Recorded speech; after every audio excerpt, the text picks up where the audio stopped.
네, 오늘 말씀은 누가복음 2장 7절부터 11절까지입니다. 성경을 다 찾으면은 한 목소리로 읽겠습니다.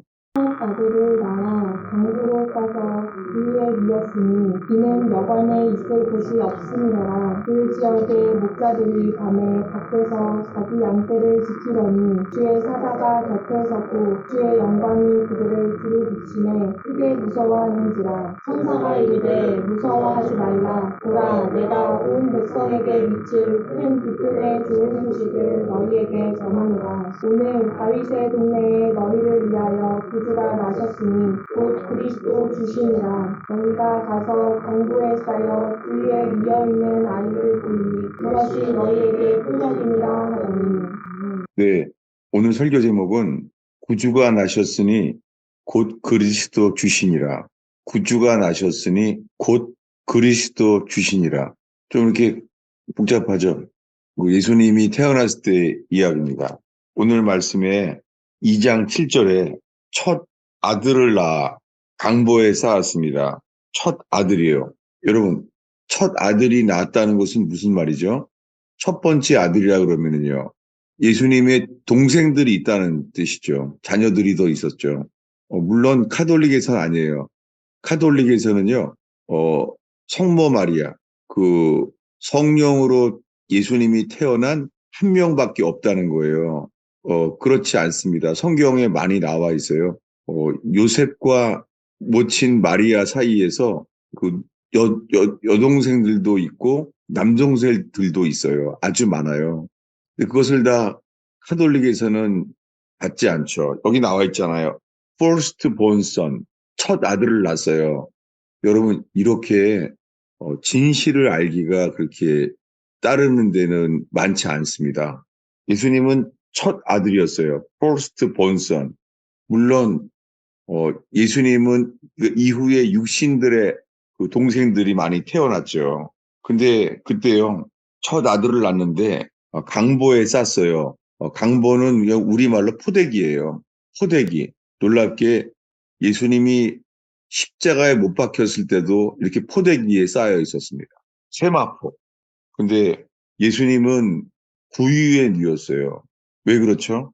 예, 이는 여관에 있을 곳이 없었습니다.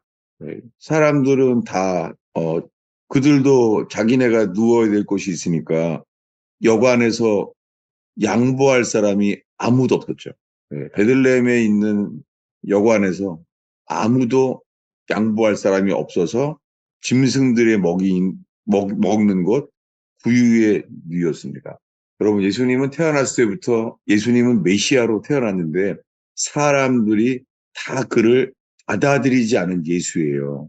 그렇게 태어났을 때 8절에 그 지역의 목자들이 밤에 바깥에서 양떼를 쳤습니다.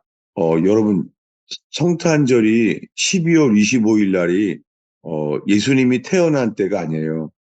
지금 읽은 이때는요, 12월 달은 이스라엘은 우기예요. 비가 굉장히 많이 와요. 그래서 양떼들이 같이 목자와 함께 들에 있지 않아요. 그 양떼들이 들에 함께 있었을 때는요, 9월 달과 10월 달 사이에 초막절 때예요. 예수님은 초막절에 태어났어요.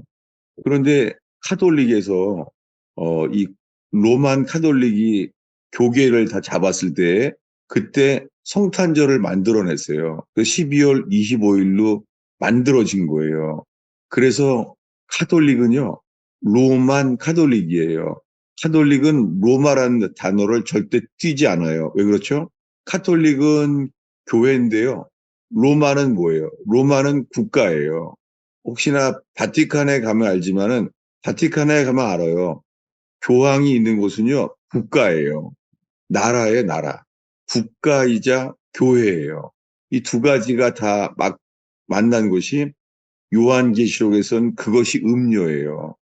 나라와 교회가 다 같이 있는 거예요. 그런데 예수님이 어떻게 12월 25일 날 태어난 것이 돼버렸냐면 이 카톨릭은 태양신을 섬겼어요. 태양신을 섬겨서 이 바벨론 문화와 접목됐어요. 그래서 이 1월 1일, 1월 1일이 예수님이 태어난 날을 만들었어요.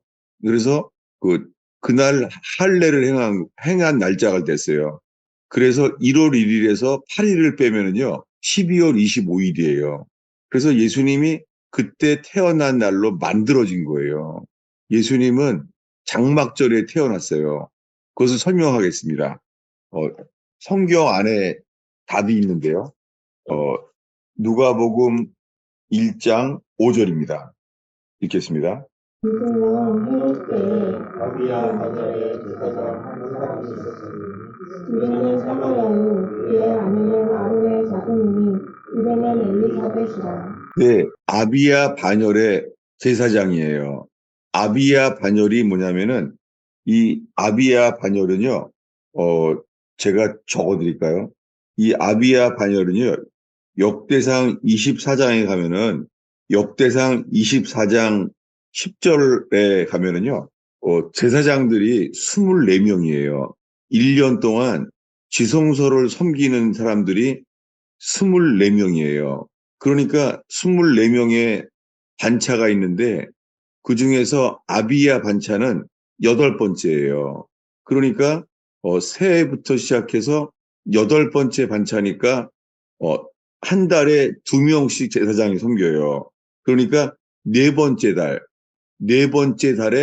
어, 천사가 나타나죠. 나타나서 자녀를 주겠다는 거예요. 그래서 태어나게 됐습니다. 태어나게 돼요. 천사가 말해주는 거예요.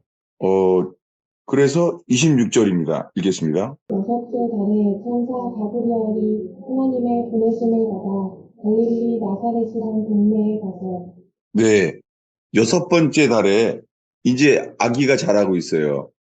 이, 이 세례 요한이죠. 그 세례 요한이랑 예수님은요, 6달 차이가 나요. 그러니까 아비야 반열의 반차에 시작해서 종교력으로 넷째 달에 시작해서 6째 달 돼서 이제는 예수님이 태어나요. 예수님은 거기다가 10달을 더하면 예수님이 태어난 데가 언제냐면은 9월 달과 10월 달 사이예요. 아비야 반열에서부터 시작해서 예수님이 태어날 때는 9월 달, 10월 달 사이예요. 그때가 초막절 기간입니다. 이것을 사도 요한은 이렇게 말했어요. 요한복음 1장인데요. 요한복음 1장 14절을 읽겠습니다. 말씀이 육신이 되어 우리 가운데 거하심에 우리가 그의 영광을 보니 하나님의 독생자의 영광이요 은혜와 진리가 충만하더라. 네, 말씀이 육신이 되어 이 땅에 오셨어요. 근데 말씀이 육신이 되어 오셨는데요. 우리 가운데 거하심에 이렇게 돼 있잖아요. 여기 우리 가운데 거하신다는 단어가요. 킹제임스에만 이렇게 번역이 돼 있어요. 그냥 태버네클드예요. 태버네클드. 그러니까 이것을 문자 그대로 번역하면 이렇게 말하게 돼요. 말씀이 육신이 되어 우리 가운데 거하심에, 이 거하심이가 뭐냐면요. 우리 가운데 장막을 치니, 이런 단어예요. 태버네클드. 이게 초막절을 가리켜요. 장막을 치니. 이 초막을 만들었다는 거예요. 태버네클드. 그 태버네클드가 우리말로 하면요. 초막이 만들어졌다는 거예요. 말씀이 육신이 되어 오신 분이 우리 가운데 거하심에라는 단어가 뭐라고요? 태버네클드. 초막절에 장막을 쳤다는 말이에요. 예수님은 이렇게 장막절에 태어났어요. 12월 달은 우기예요. 그때 아무도 양떼들이 나오지 않아요. 그러면은 그게 왜 이렇게 중요할까요? 예수님이 초막절에 태어났다는 게 그게 그렇게 중요한가요? 어, 이걸 조심스러운 게요. 우리 교회는 크리스마스를 축하하지 않습니다. 이렇게 우리가 날짜를 맞춘다는 그것이 잘못하면은, 그게 문자주의, 이렇게 율법주의가 되지 않기를 바라요. 오늘 우리에게 날짜는 틀리지만은요, 예수님이 오셨을 때, 장막절에 태어났는데요, 초막절에 예수님이 태어났는데요, 오늘 우리에게 있기를 원하는 것은요, 큰 기쁨의 좋은 소식이잖아요. 이 땅에 오신 것이 그분이 오셨다는 것 자체가요, 복음이죠. 큰 기쁨의 좋은 소식. 이게 복음이에요. 좋은 소식. 이 단어가 복음이에요. 온 백성에게 미칠 큰 기쁨의 좋은 소식. 여러분, 예수님이 성탄절이 아니라 초막절에 태어났다. 이것을 정확하게 아는 것을 넘어서 우리 속에요. 큰 기쁨의 좋은 소식. 이 복음이 우리에게 기쁨이 되고 어떤 어려움이 있어도 이것이 주님 앞에서 이 기쁨, 예수님이 우리 가운데 거하시는, 우리 가운데 초막절에 거하시는, 초막으로 거하시는 그분, 그 기쁨이 오늘 가득 차기를 축원합니다. 그런데 예수님이 여기 어디서 태어났죠? 어디에서? 태어난 곳이 어디죠? 보겠습니다. 누가복음 2장, 누가복음 2장이요. 4, 5절을 읽겠습니다. 요셉도 다윗의 집 족속이므로 갈릴리 나사렛 동네에서 유대를 향하여 베들레헴이라 하는 다윗의 동네로 그 약혼한 마리아와 함께 호적하러 올라가니 마리아가 이미 잉태하였더라. 예, 예수님이 태어난 것은 베들레헴이잖아요. 근데 왜 호적하기 위해서 고향으로 와야 되는데 살기는 어디 살았죠? 예수님은 어디 살았죠? 갈릴리 나사렛. 나사렛에 살았잖아요. 나사렛은 저 갈릴리 저쪽에 스불론 지파예요. 메시아가 태어나기 위해서는 어디에 태어나야 돼요? 메시아라면. 메시아는 다윗의 우선, 다윗의 동네가 어디예요? 다윗의 동네가 베들레헴이잖아요. 그러니까 예수님이 태어나기는 베들레헴에서 태어나는데 어디서 자랐습니까? 갈릴리 나사렛. 예, 갈릴리 나사렛에서 살았잖아요. 그 예수님은요, 나사렛 말투를 썼어요.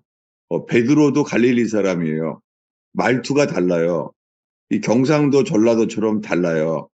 예수님 말투는 어디 말투를 썼어요? 나사렛 말투. 나사렛 말투를 썼어요. 그래서 베드로도 나는 예수 모른다. 그랬더니 그 계집종이 그러잖아요. 너 말투가 나사렛 말투잖아. 갈릴리에서 왔잖아. 갈릴리 나사렛 말투를 썼어요. 여러분, 그 예수님은 태어난 것 자체가 있잖아요.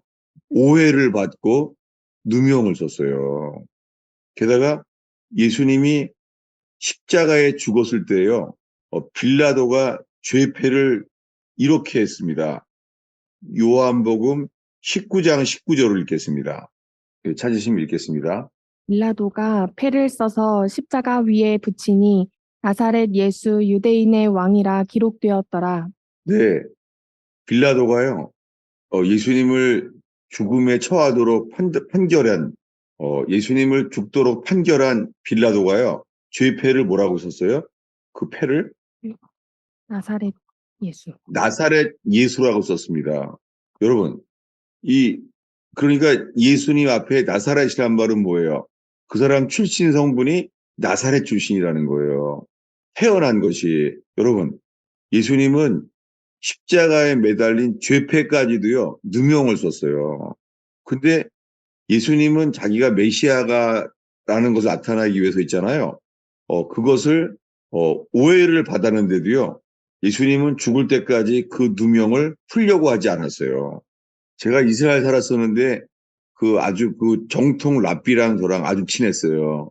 근데 그 예수 믿는다고 하니까 그 정통 랍비가 저한테 늘 이러는 거예요. 너 예수님이 메시아라고 너희들은 믿는데 퀄리피케이션 자격이 안 돼. 그렇게 말하더라고요. 왜냐하면은 예수님이 나사렛에서 태어난 줄로 아는 거예요. 랍비가. 근데 거기 사는 곳이 베들레헴이거든요. 베들레헴에 사는 랍비인데 있잖아요. 예수님이 나사렛에서 태어난 줄 아는 거예요. 그러니까 나사렛 예수란 말은 어디서 태어났다는 거예요? 나사렛. 나사렛에서 태어난 줄 아는 거예요. 왜 그랬죠? 헤롯 왕이 예수를 죽이려고 했었잖아요. 그래서 꿈에 천사가 지시를 했죠. 도망가라는 거예요. 그래서 예수님이 태어나자마자 애굽으로 도망갔었죠. 애굽으로 도망갔다가 나사렛에서 와서 자란 거예요. 예루살렘에 오지도 못하는 거예요. 베들레헴에 오지도 못하는 거예요. 그래서 예수님은 태어날 때부터요, 누명을 쓰고 오해를 받았어요. 여러분, 예수님은요, 자기가 메시아임을 증명하기 위하였잖아요. 이런 법적으로 말할 수가 없었어요. 왜요? 출생 신고를 못한 거예요. 베들레헴에서 태어났는데요. 출생 신고를 베들레헴에서 못했죠. 태어났는데. 그래서 애굽으로 도망갔다가 나중에 나사렛에서 자라서 나사렛에 태어난 사람으로 오해가 된 거예요. 그래서 예수님이 메시아라고 말을 했더니요. 이렇게 말을 해요. 어디냐면 요한복음 1장 46절이에요.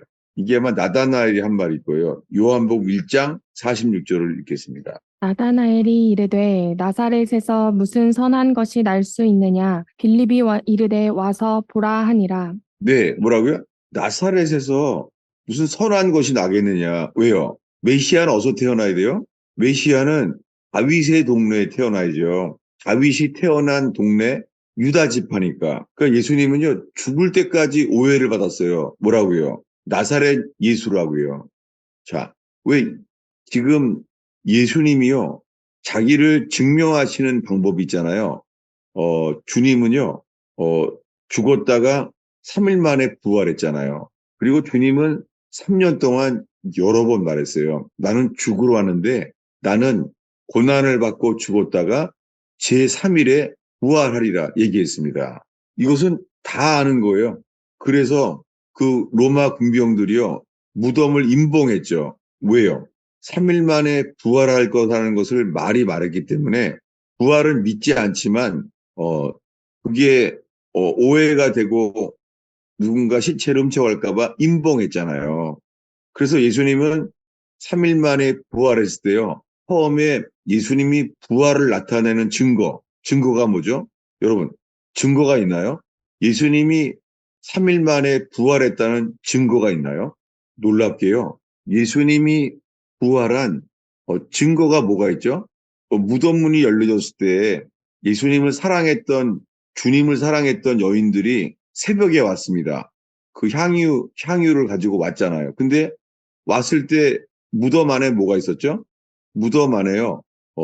예수님을 장사했을 때 있었던 세마포가 개켜 있었잖아요. 예수님을 머리를 이렇게 미리아처럼 머리를 수건을 쌌잖아요. 수건과 세마포가 있잖아요. 근데요, 예수님은 자기가 부활하신 것을요, 그런 방식으로 증거를 남겨놓지 않았습니다. 예수님은요, 부활의 증거를 나타내는 것이 아니라 부활의 증인을 세우셨어요. 예수님은 부활하셔서 40일 동안 있었는데요. 40일 동안 주님을 갈릴리에서부터 처음부터 끝까지 따랐던 사람, 세례 요한이 외쳤던 회개의 복음을 시작해서부터 예수님이 십자가에 죽을 때까지 세례 요한으로부터 예수님이 죽을 때까지 처음부터 끝까지 따랐던 사람 중에서 40일 동안 부활을 보이셨지만 모든 사람에게 보여주지 않았습니다. 여러분, 만약에 예수님이 부활을 믿으면 구원받는 건데 예수님이 부활하신 것을 모든 사람들이 부활했구나. 저분 하나님의 아들 맞구나. 이런 방식으로 증거를 했다면 있잖아요. 다른 사람들에게 보일 게 아니라 제사장에게 보이잖아요. 그 도마한테 보일 필요가 없죠.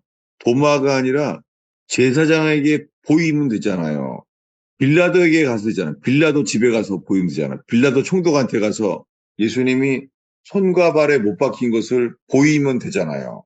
아니, 예수님이 부활을 믿으면 구원받는다면서요. 그러면 예수님께서 모든 사람들이 예수님이 부활하신 것을 증명하시면 되잖아요. 증명하시면. 근데 아무에게나 안 보여줘요. 예수님은 40일 뒤에는 감람산에서 승천했잖아요. 감람산에서.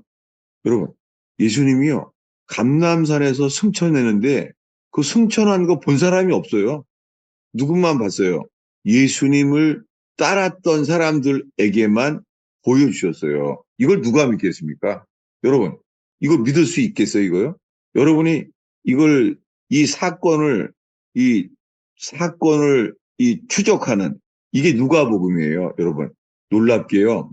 누가복음을 누구에게 썼죠? 보겠습니다. 누가복음 1장 1절 읽겠습니다. 우리 중에 이루어진 사실에 대하여 처음부터 목격자와 말씀에 일꾼된 자들이 전하여 준 그대로 내력을 저수하려고 붓을 든 사람이 많은지라 그 모든 일을 그원부터 자세히 미루어 살핀 나도 데오빌로 각하에게 차례대로 써 보내는 것이 좋은 줄 알았노니 4절도요. 네. 이는 각하가 알고 있는 바를 더 확실하게 하려 함이로라. 네, 누가복음은요, 이 데오빌로 각하에게 쓰고 있는데 이 사람은 아직 믿는 사람이 아니에요. 그래서 누가복음에서는요, 이 관점이요, 믿는 사람의 관점이 아니라 안 믿는 사람도 볼 수 있는 언론의 관점에 쓴 거예요. 언론의 관점에서.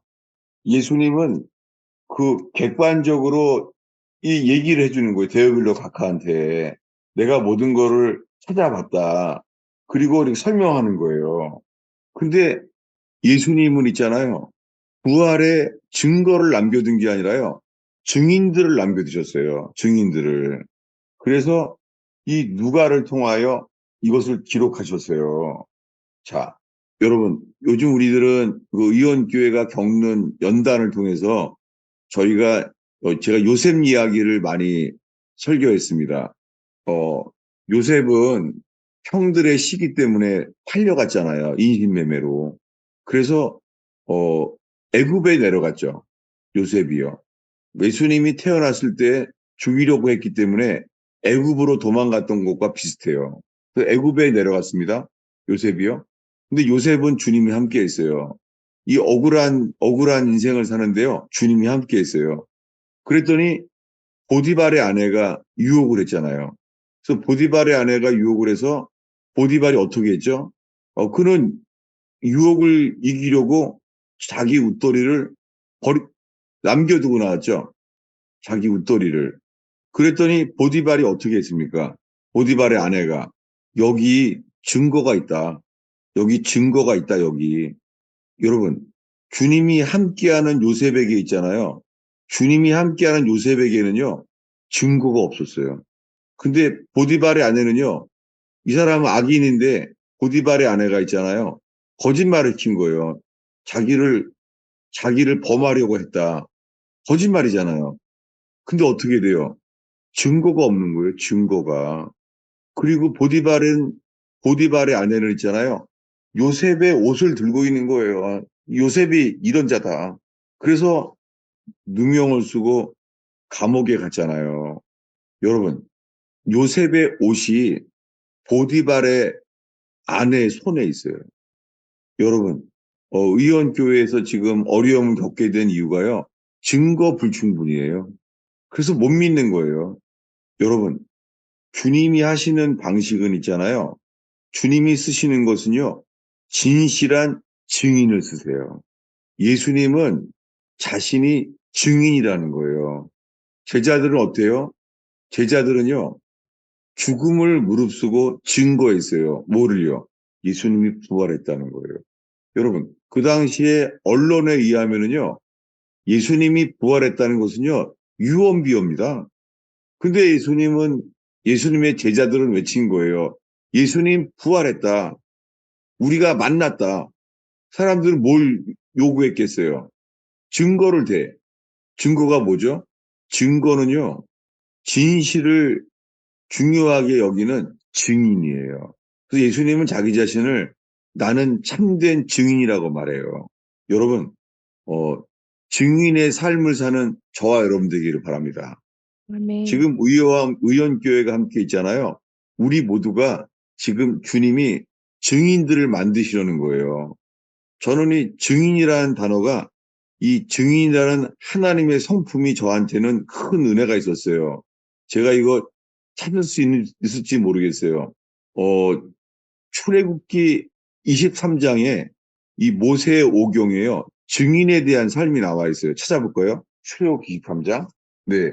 출애굽기 23장 4, 5절입니다. 내가 만일 내 원수의 길을 잃은 소나 나귀를 보거든 반드시 그 사람에게로 돌릴지며 내가 만일 너를 미워하는 자의 나귀가 짐을 싣고 엎드러짐을 보거든 그것을 버려두지 말고 그것을 도와 그 짐을 부릴지니라. 네. 저는 이 말씀을 보면서요. 이 율법에 나타나는 주님의 성품을 보게 됐어요. 만약에 내가 만약에 원수의 길 잃은 소나 나귀를 보면은요. 반드시 그 사람에게 돌려주라는 거예요. 제가 이거 볼 때마다 제가 이런 일이 있었어요. 나 같으면 있잖아요. 내 원수요. 나를 내 인생을 막고 나를 속이고 이랬던 사람의 그 나귀가 속아요. 만약에 웅덩이에 빠져 있으면요. 나는 이랬을 것 같아요. 육신의 반응은. 내가 저기에 아주 숲을로 덮어놓다 내가. 못 찾게 내가 그냥 고생 좀 해봐라. 내 안에 이런 게 있어요. 육신의 마음이. 주님 어떻게 해요? 네 눈으로 봤다면 네 원수의 양을 건져주라는 거예요. 주인에게 돌려주라는 거예요. 전 여기서요. 주님이 이 믿는 사람들의 삶에는 증인의 삶을 살게 하시는구나. 여러분, 그래서 아무거나 있잖아요. 다 뭐 알고 싶어 하고 그러면 안 돼요. 전 그게 바뀌었어요. 뭐냐면, 하나님, 내가 보게 된 것이 있다면 제가 증인의 삶을 살게 하옵소서. 그것 때문에 제 인생이요, 위기가, 어려움이 있은 적이 있었어요. 이 말씀 때문에. 이 출애굽기 23장 이 4, 5절 때문에요. 야, 증인의 삶을 사는 게 이게 위험한 일일 수도 있구나. 그런 일이 있었습니다. 왜 그러냐면, 이 예화가 적합할지 모르지만은, 자세한 건 나중에, 그 헬몬산 중보기도 세미나 때, 그때 2월 첫째 주 월요일 날, 그때 제가 자세히 나눌 거예요. 제가 증인의 삶을 살게 됐습니다. 그래서 내가 봤기 때문에 난 그것을 말해야만 했었어요. 왜냐하면 제가요, 아무도 모르는 불행한 인생의 삶을 제가 알게 된 거예요. 저는 그거를 알았으니까 제가 어떻게 해야 돼요? 증인의 삶을 살아야 되잖아요. 그래서 제가 그 당시에 한국에도 못 가게 됐었어요. 이스라엘에서. 저를 막았던 사람들이 정부 권력이었어요. 뭐 그런 경험이 있었어요. 제가 그거는 헬먼산 그 중보기도 세미나 때 나누고 있어요. 왜냐하면 그래서 제가 증인의 삶을 살게 되는데요.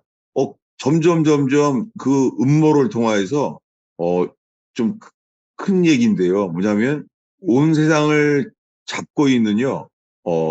이 세계 통일 정부, 이 어둠의 세력을 제가 알게 됐어요. 그래서 난데없이 그런 어두움의 세력들을 제가 알게 됐어요. 그래서 나중에는 존 F 케네디를 죽인 그 살인범도 누군지를 알게 됐어요. 약간 좀 황당무계한데 약간 그렇게 됐어요. 제가 알게 된 것은 뭐냐면 그냥 큰 일이 아니라 내가 사는 곳에서요. 증인의 삶을 살면은요. 그곳에 하나님의 나라가 임합니다. 주님이 사람을 찾는 것은요. 증인을 찾으세요. 우리는 어떤 증인이 돼야 돼요? 복음의 증인이에요. 여러분 우리가 예수님이 부활을 보게 됐다면 놀라운 특권이죠. 예수님의 부활을 보게 한 사람은 특권이에요. 특권인데 뭐예요? 오늘 누가 저 대표기도 하시는 정말 은혜가 됐어요. 왜냐하면 대표기도 하시면서요. 이런 단어 썼어요. 책임. 와, 여러분 우리는요. 호기심으로 살면 안 돼요. 우리가 봤으면은요. 증인의 삶을 살아야 돼요. 주님께서 이 의원교회가 겪고 있는 이 재판 속에서도요. 주님이 사람을 찾으세요. 그것은 뭐냐면 증인의 삶을 살아야 되는 거예요. 여러분 하나님을 경외하지 않는 사람들은요. 증인의 삶을 살지 않아요. 주님은 복음의 증인이 될 때 우리의 인생이 바뀝니다. 어떤 증인이 돼야 돼요? 많은 사람들은 이 율법의 증인을 모르고요. 이것만 아는 거예요. 사도행전 1장 8절 읽겠습니다. 어떤 증인이죠? 사도행전 1장 8절. 오직 성령이 너희에게 임하시면 너희가 권능을 받고 예루살렘과 온 유대 사마리아 땅끝까지 이르러 내 증인이 되리라 하시니라. 예, 우리가 그래서 복음의 증인이 되라고 하셨잖아요. 근데 복음의 증인이 되는 것과 동시에 있잖아요. 출애굽기 23장처럼요. 율법에 대한 증인의 의로운 삶을 살아야 돼요. 여러분, 우리나라에 많은 재판들이 있습니다. 의원교회는 지금 그런 재판에 겪게 되는 걸로 지금 어려움을 겪고 있습니다. 그리고는 증인이 없어요. 증인이. 증인이 없는 거예요. 여러분, 이 의원교회의 재판 속에서요, 주님이 먼저 우리들을 복음의 증인으로 세우시기를 원하십니다. 그게 하나님, 여러분 반드시 기억하세요. 제가 나중에는 헬먼산 기도원에서요, 주님이 저에게 그래서 어마어마한 그 증인의 삶을 살게 하셨어요. 그럼 제 인생이 바뀌었습니다. 저랑 같이 그 의로운 유대인이 있었는데요. 그 유대인이 저한테 그러더라고요. 나는 이 뉴스 때문에, 이 사건 때문에 인생이 바뀌었다는 거예요. 뭐가 바뀌었냐면, 삶은 어려웠는데요. 뭐가 바뀌었냐면, 세상엔 진실이 없구나. 그리고 이 세상에서 진실을 아는 사람들은요, 인생이 어렵구나라는 것도 알게 됐다는 거예요. 그래서 거꾸로 증인의 삶을 살게 돼서 그 유대인은, 그 예수를 거꾸로 믿게 된 유대인이었습니다. 여러분, 예수님의 죄패에 뭐라고 써 있다고요? 나사렛 예수. 나사렛 예수예요. 억울한 예수님이에요. 예수님은 나사렛 예수가 아니에요. 예수님은 베들레헴 예수예요. 베들레헴에서 출생을 했는데 다윗의 동네에서. 근데 그 어려움 때문에요. 출생 신고를 못한 거예요.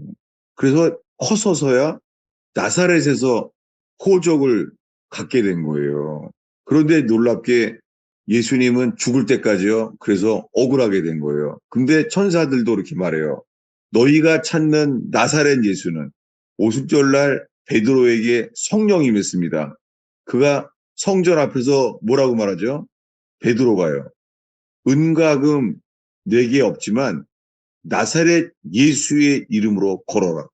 그때 나사렛 예수라고 말합니다. 베드로가. 여러분, 우리가 부활의 증인을 사는 삶이 되는 저와 여러분 되길 바랍니다. 그럴 때 주님이 우리들을 통하여 부활의 증거, 부활의 능력 자체가 저와 여러분의 삶 속에 절망과 실패의 인생 속에 저의 인생은요, 절망과 실패의 인생이에요. 감사한 게 제가 실패할 때마다 주님은 저를 회개케 하시고 돌이키시고 낮춰주시고 전심으로 주님만을 찾게 만드셨습니다.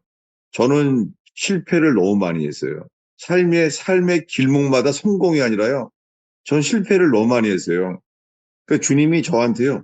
주님, 내가 도와달라는 말 안 합니다. 제발 방해만 하지 마세요. 제가 이렇게 살아왔어요. 마치요 주님은요. 제 편이 아니라 저를 누명을 쓰고 오해하게 만드는 사람 편인 거예요. 그런데 이해할 수 없는 그런 억울한 인생을 살면서 있잖아요. 오히려 주님과 함께 죽는 사람. 오늘 찬양에 정말 은혜 받았어요. 찬양에도. 예수님은 누구예요? 죽임당한 어린 양이에요. 여러분, 우리가 억울한 일을 당해도 있잖아요. 욕을 받되 욕하지 않고 우리가 어린 양의 성품을 그리스도의 형상을 갖는 의원교회 되기를 축원합니다. 아멘. 여러분, 우리들은 서로 어떤 성품이 되어야 돼요? 죽임당한 어린 양을 담는 저와 여러분 되기를 축원합니다. 그럴 때 우리가 어린 양의 성품을 따라 살 때에 주님이 비둘기 같은 성령께서 우리의 삶에 임할 줄로 믿습니다. 우리가 죽임당한 어린 양의 성품으로 살 때에요.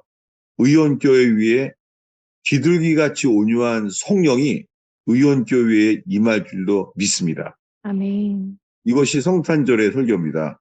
여러분, 우리들은 사람들한테 예수님은 성탄절에 태어난 게 아니야. 실제로는 태양신, 이집트에 가면은요, 다 알아요. 이집트에 가면은. 이집트의 그 바로 왕과 함께 그 이집트의 그 애굽의 문명, 거기 속에요, 그 바알신, 태양신의 생일이요, 12월 25일이에요. 아이러니컬하게 억울한 거죠. 오늘날 온 땅에 산타크로스가 성탄절에 축하하는 것은요, 태양신을 축하하는 거예요.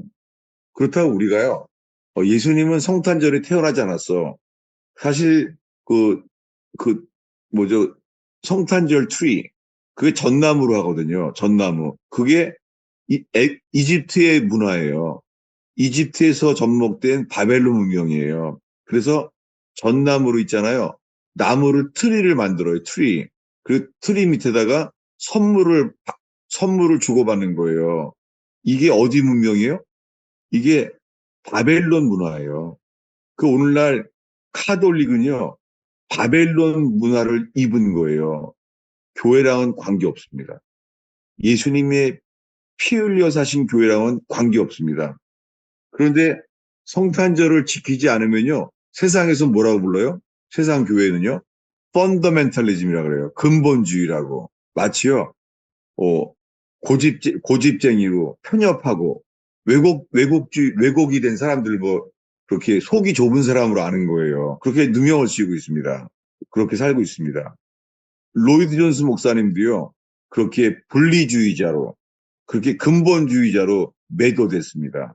참 복음을 지켰던 사람이신데, 누명을 쓰고 죽은 거죠, 다.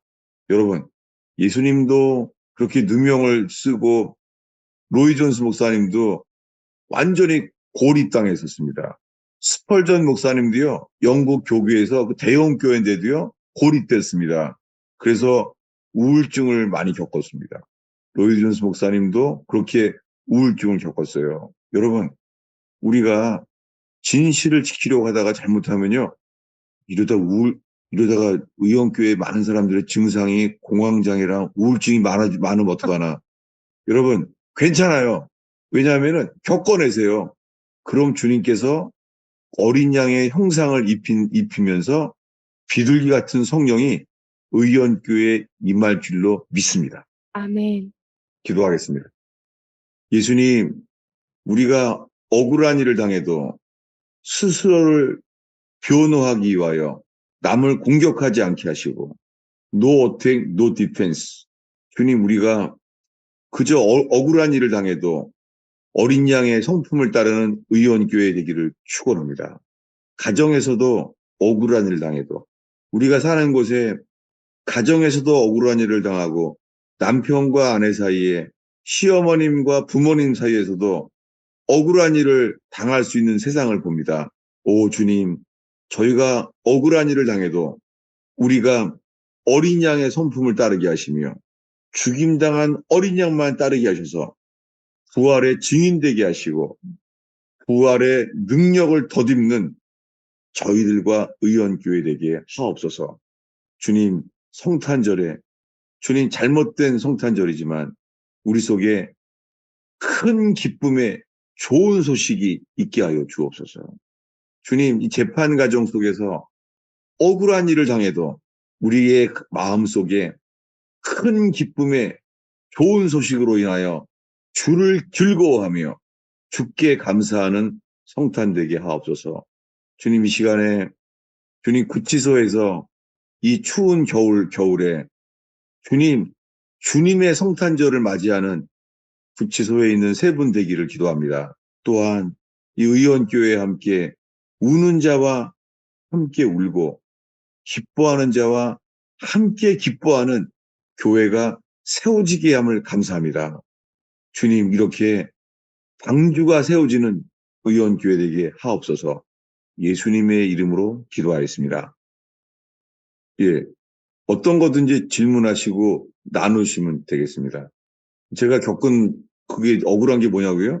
예, 엄청 억울한 거예요. 제가 5년 동안요, 제가 그 분노 속에서 얼마나 어려운지 몰라요.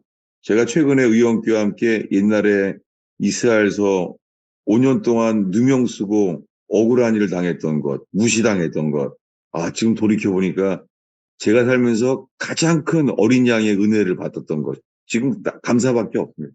예, 누구든지 나누시고, 뭐 기도 제목도 좋고, 예, 질문도 좋습니다. 네, 저는 이라고 합니다. 네. 예, 그러니까 지금 제가 좀 개인적으로 조금 시험을 좀 받을 만한 좀 말씀이 계셔가지고 네, 오늘 드릴 게 있었는데, 그러니까 네, 펀더멘탈 내지는 근본주의자라고 보통 이렇게 하잖아요. 예를 들어서 그 네, 아까 뭐 그 트리라든지 트리의 밑에 있는 선물을 쌓아서 했던 그런 일련의 뭐 의식들이라든지 이런 게 그쪽 문명에서 뭐 파생된 거고, 네, 그거를 조금 확대 해석을 하자면 뭐 우상 숭배 내지는 기독교적이지 않은 그런 문화이기 때문에 뭐 네.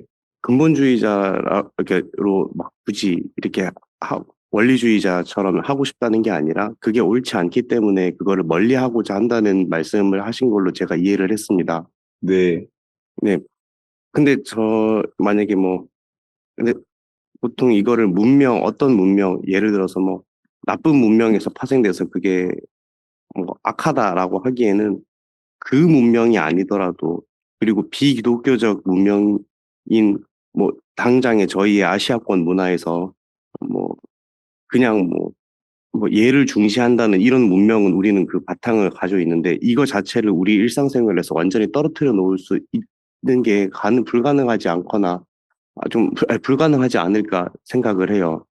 그런 현실이 돼버렸죠. 예, 사실. 그러니까 사실 그렇습니다. 우리가 뭐 구약에서도 뭐 위생에 관련한 거를 조금 설명하기로는 뭐 치료나 상처거나 뭐 이렇게 다친 데가 있으면 뭐 정결케 하는 쪽 보통 이렇게 하지만, 우리는 이제 더 나아가서 뭐 알코올 소독을 한다던가 이 정도의 문명을 살고 있는데, 그러니까 이게 우리가 성경에 써 있지 않거나 혹은 더 확대된 상태의 문명을 우리가 모든 걸 다 부정하고 살 수가 없기 때문에, 사실 우리가 아, 성탄절의 네. 날짜의 숫자가 중요하지 않은 것처럼, 중요합니다. 그렇지 그러니까 않습니다. 저기 그 문법주의, 문자주의처럼, 문자주의요. 예, 그렇지 않습니다. 왜냐하면요. 제가 감사해요. 나눠서 감사해요. 뭐냐면요. 지금은 거의 사람들이 책도 인쇄하지 않는데요. 두 바벨론이라는 책이 있어요. 알렉산더 히스롭이라는 사람이 쓴 것 같아요. 두 바벨론. 거기에 보면요. 왜냐하면요. 어떻게 카톨릭이 기독교를 장악하게 되는지를 알게 돼요. 그래서 마틴 루터도 있잖아요. 바벨론에서의 바벨론 캡티비티라는 책을 쓰게 된 거예요. 바벨론의 문화에서 나오라는 거예요. 왜냐하면 이게 복음과는 전혀 관계없는 문화가 바벨탑부터 내려온 거예요. 사실 그래 그래서 보이긴 해요. 예, 사실은 두 종류가 있는 거예요. 두 길이. 근데 거의 그런 책들이 없어진 거예요. 지금 감사해요. 계속 나눠주셔서. 예, 정말 감사해요. 나눠주신 게. 일단은 저도 몰랐던 사실 내지는 어느 정도 알고 있었던 사실, 아니면 오늘 같은 뭐 여러 가지 알게 돼서 저는 개인적으로는 만족을 하고 있는데, 혹은 누군가가 그게 모른다, 혹은 그냥 기존의 어떤 문화적인 것 때문에 좀 진실을 조금 등한시한다기보다는 무지한 거죠. 예, 그러니까 왜냐하면은 예, 성경에 이미 있는데 예, 예수님이요. 초막절에 태어난 것이라는 게 성경에 있는데요. 카톨릭이 성경을 벗어나게 만든 거예요. 바벨론 문화를 통해서 거꾸로요. 예수님이 초막절에 태어난 게 왜 중요하냐면 제가 오늘 사실은 그 토요일 날 먼저 그 버지니아 토요 모임에서요. 제가 그 설교했어요. 꼭 들어보시기 바랍니다. 왜냐하면 초막절이 왜 중요한지를. 근데 신기한 게요. 초막절이 중요한 데 있잖아요. 초막절을 지킨다 그러면요. 마치 신천지랑 초막절 지키는 데는요. 인터넷 검색했다가 너무너무 놀랐어요. 저희 가스페 펠로우십 교회는 뉴저지에서 초막절을 지켜왔어요. 그 검색을 했더니요. 초막절 지키는 교단은요. 신천지, 안상홍 증인의 밑에요. 아유, 가스페 펠로우십 이렇게 나와 있는 거 있죠. 검색하지 마요. 검색할까 봐 떨려 죽겠어요. 근데 초막절이 왜 중요한지는 제가 버지니아 토요 모임에서 오늘 아침에 충분히 설명해 놨습니다. 왜냐하면 주님이요.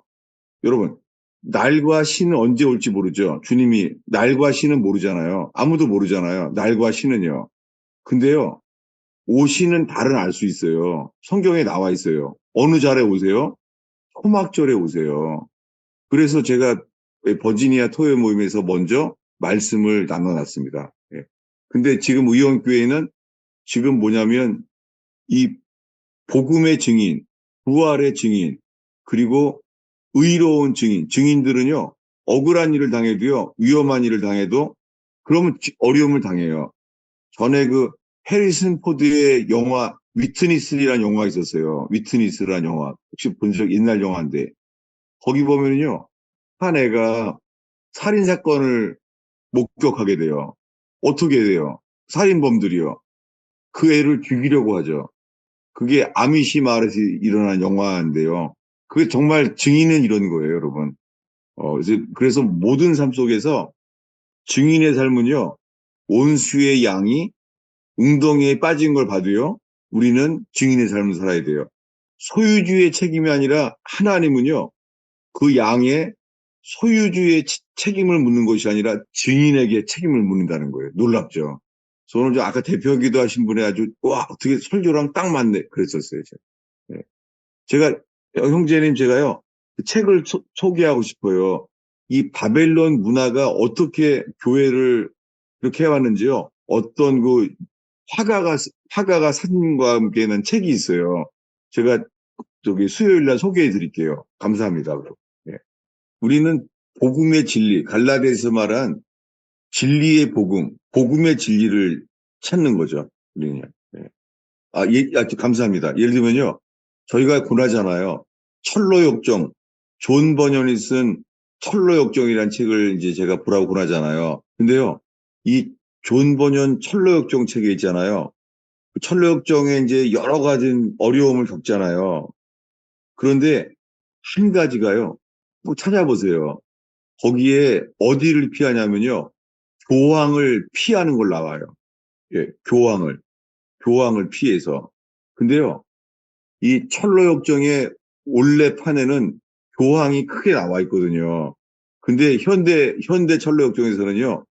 이 카톨릭과 개신교의 관계를 위해서요. 그 교황에 대한 존 버전이 말한 그림을 갖다가 없애버렸어요. 이렇게 점점 없어지고 있죠. 마침이요, 여러분. 감사합니다. 12월 달, 지난주인가요? 아니구나. 이번 주인가? 여러분, 교황이 있잖아요. 참 교묘하게 발표했잖아요. 하나님은 동성애자를 또 축복하신다고. 그 완전히 로마서의 진리를, 그 창조주의 질서를 그렇게 넘어서게 됐잖아요. 저는 그 기다리고 있었습니다. 교황은요, 반드시 그걸 동성애를 지지하게 될 것이라고 생각했어요. 왜냐하면 이 카톨릭은요, 진리를 따르는 게 아니라요, 사람의 대세를 따라요, 정말로. 오늘 나눔 때문에 제가 더 이렇게 나누게 돼서 감사합니다. 예, 이 두 바벨론이라는 책은, 거의 인쇄가 안 되고 있는데요. 이 중고 책방에서 찾아보시길 바랍니다. 제가 더 레퍼런스가 될 만한 것들은 제가 나눌게요. 근데 거의가 인쇄가 안 돼요. 중고책도 구하기도 어려워요. 이렇게 돼버렸습니다. 여러분, 성경 자체면 충분합니다, 사실은. 성경이 우리의 문화고 성경이 우리가 가야 될 길입니다. 성경이 빛이에요. 이성이 빛이 아니라 성경 자체의 진리가 빛입니다. 여러분이 나눔 속에서 이 의원교회의 이 복음의 교제 속에서요. 복음의 교제 속에서는요. 우리의 부족함도 다 드러내죠. 그럴 때 어떻게 해요? 우리가 하나님을 경외하는 동기 하나로 하나님을 경외함으로 피차 복종하고 날마다 서로 복종하고 서로요. 서로 복종하기 위해서 서로 귀를 기울여야 되죠. 이렇게 방주가 건축되는 의원교회 되기를 축원합니다. 기도하겠습니다. 예수님, 여러 가지 상한 마음 속에서 주님 의의 길을 가게 하시며 주의 나라와 의를 구하는 의원교회 되게 해주세요.